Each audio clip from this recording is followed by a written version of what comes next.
And those particular cases are the Hobby Lobby. I have a feeling that one's going to come tomorrow afternoon.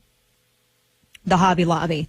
That's obviously, that's the religious exemption from Obamacare. It's a really big deal. That's the religious exemption. And then, of course, there's Harris v. Quinn, which is about public sector employee. It's about public sector unions. And that's what that one hasn't been obviously discussed as much as the abortion buffer zone, as the National Labor Relations Board, or as the Hobby Lobby case as well.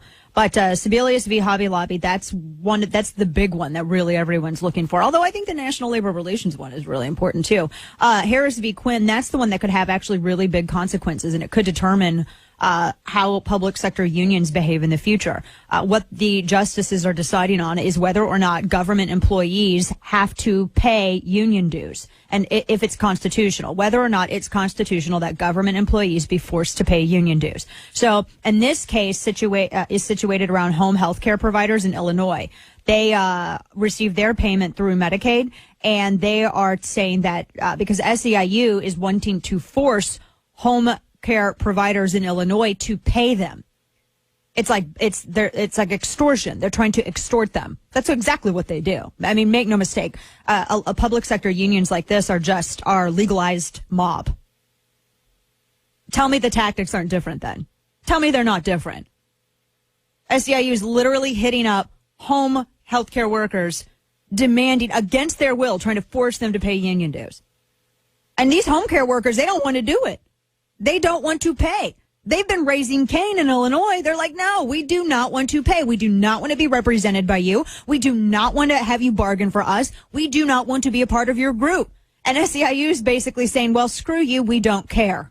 You're going to pay us. So now it's before the Supreme Court.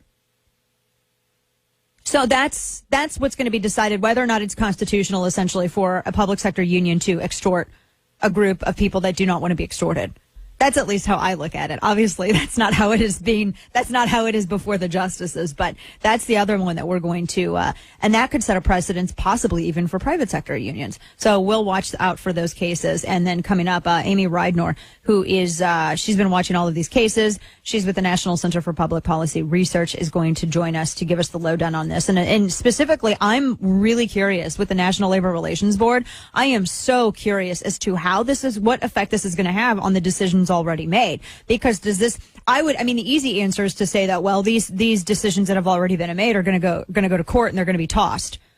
Like the one, for instance, the one that started it all, Noel Canning, or at least the case that made it to the Supreme Court, Noel Canning, via the National Labor Relations Board. So that, obviously these other decisions that have been made, because Noel Canning wasn't the only business, that they'll go to court. They'll be tossed because they're unconstitutional. But what's going to happen to the appointments that were made by the president when Senate wasn't in recess? What's going to happen to those individuals on the board? Are they going to stay there, or are they going to be shown the door as well? Because the whole reason that he wanted to argue that pro forma sessions weren't valid is because he wanted to bypass any sort of Senate influence on his nominees. He didn't want to have to go through the proper process or protocol that is required by the Constitution when a president appoints someone to a board like this.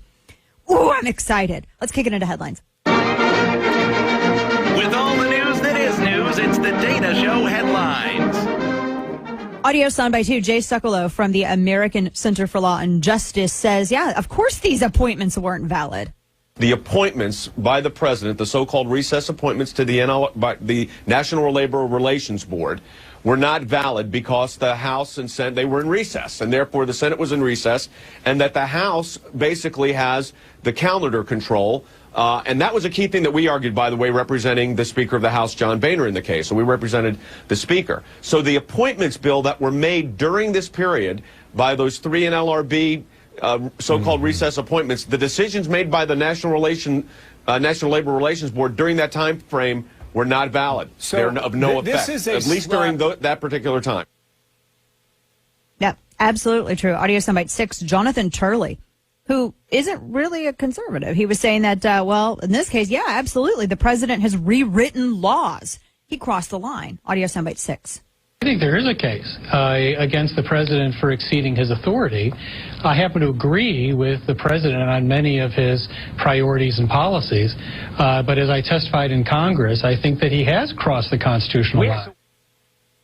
Yeah, he did cross. Well, and the Supreme Court has said so as well.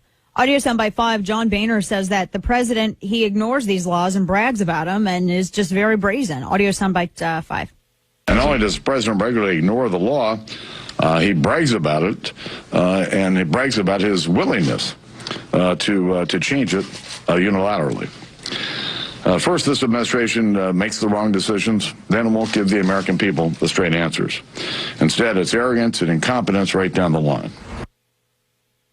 And then the White House press secretary, Josh Earnest, is trying to argue otherwise. SCOTUS disagrees with you, man. Audio Soundbite 8.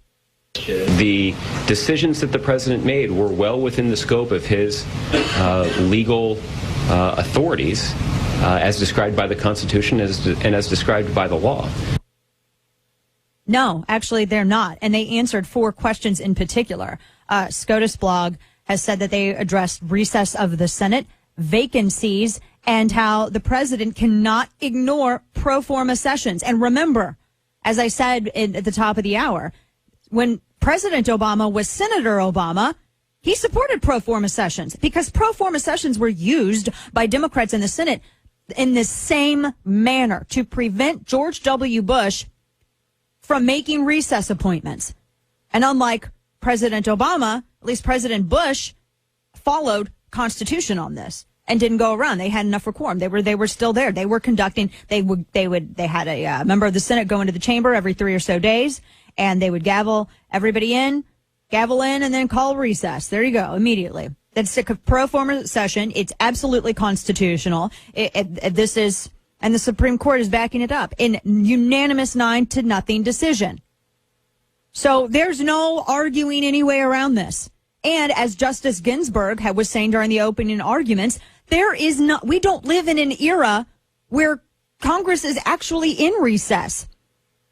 And it wasn't just Ginsburg that said this, but you even had Alito, and you also had Kagan and Sotomayor, who were saying, with the age of technology, everyone is in constant contact. And recess is suggesting that they are not accessible.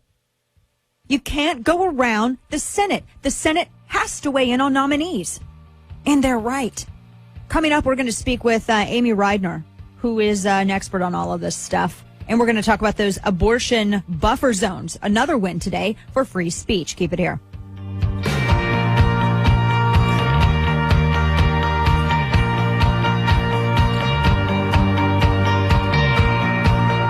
The Dana Show.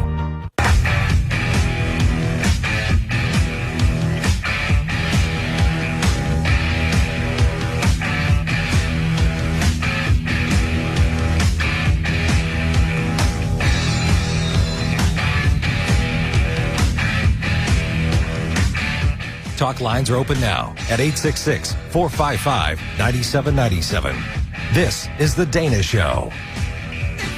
We're going to be opening up the phone lines here shortly. And don't forget, danaradio.com. You can find out more info there. You can also get stuff at radioamerica.com. Find me on Twitter at DLash, all of that other stuff. In the meantime, though, this 2 huge decisions from the Supreme Court. We're still waiting for 2 more. The other one, of course, is the Hobby Lobby decision, which is that's the one everybody's kind of watching and waiting for to see what exactly happens. Joining me right now, Amy Reidner is with the National Center for Public Policy Research. She's been following all of these particular cases. Amy, good afternoon to you. Thanks for joining me. Glad to be with you, Dana. This, the National Labor Relations Board, this was huge, 9-0. And what effect now is this going to have? Well, first off, let me ask this. How many cases are going to be invalidated because of this Supreme Court decision, cases that the National Labor Relations Board have already ruled on after these, quote, unconstitutional non-recess appointments? I honestly don't know how many, but we're talking about a couple of years' worth. They did get a new board in the official legal way. So what's going to happen is they're going to have to rehear all of those cases and come up with new decisions. Wow, that's quite a lot. Now, those who've been appointed, will those appointments stay, or are they I mean, how does that work? We've really never been in a position like this. How does that work? I mean, are the individuals that the president appointed to the board, or is this something that the Senate is they're going to do it backwards now after they've been on the board? Then the Senate is going to confirm them and go through that process, or will there be someone new that the president nominates? How is that going to work? Well, the president had already gone and done that, appointed them in the proper way and got